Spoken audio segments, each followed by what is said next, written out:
एक दोषी हाँ दिसतु कहतु मोहर कालुआ केमिति है कहतु मोर कालिया से ସେଇଠି ସବୁ ପାହାଡ଼ ଉପରେ ଠାକୁର ଫୁଟି ବାହାରିଛନ୍ତି।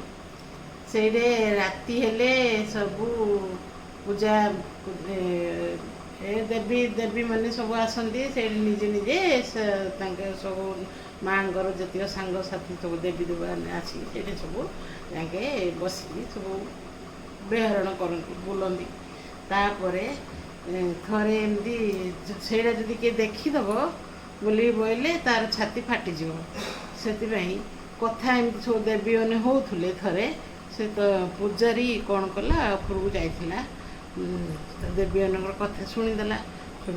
ଜଣେ ଦେବୀ ତାକୁ ପଚାରିଲେ ତୁ ଇଆଡ଼େ କୁଆଡ଼େ ଆସିଛୁ? ନା ମୁଁ ପୂଜା କରିବାକୁ ଆସିଥିଲି। ନା ତୁ ଏଠି କେବେ ଆସିବୁନି, ଆଉ ଏଇଠି ପୂଜା କଲେ ଆଉ ତୋର ଭଲ ହେବନି, ଅସୁବିଧା ହେବ। ସେଥିପାଇଁ ଏଠି ଆସିବୁନି, ତଳେ ଏକା ପୂଜା କରୁ, ଉପରକୁ ଆସିବୁନି। ତାକୁ ମନା କଲେ। ସିଏ କ'ଣ କଲା ପାଣି ଢାଳ ଧରିକି ଯାଇଥିଲା, ହେଲେ ତାକୁ ମନା କରିବାରୁ ସେ ପଳେଇ ଆସିଲା ତଳକୁ ପଳେଇ ଆସିଲା ପରେ ଢାଳଟା ଛାଡ଼ି ଦେଇକିରି ପଳେଇ ଆସିଛି।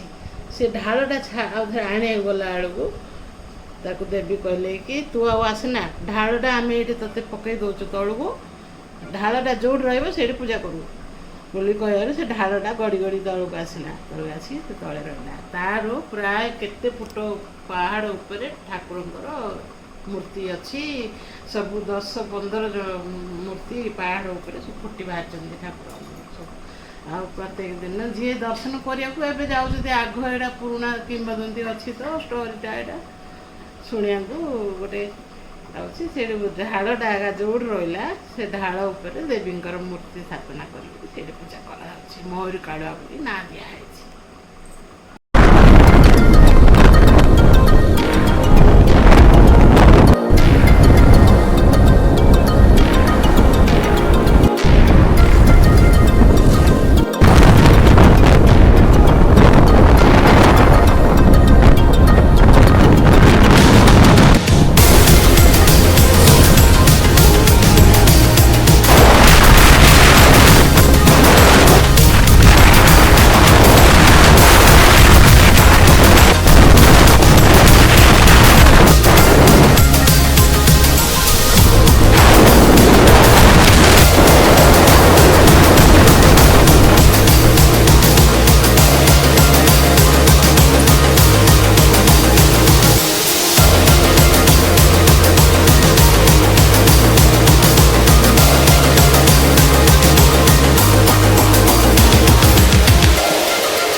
बिल्ली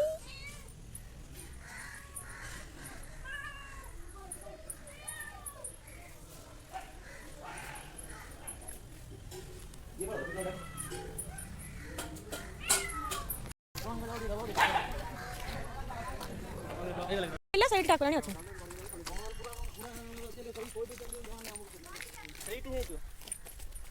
निजे निजे निजे वीडियो करते धर टिके देखो देखो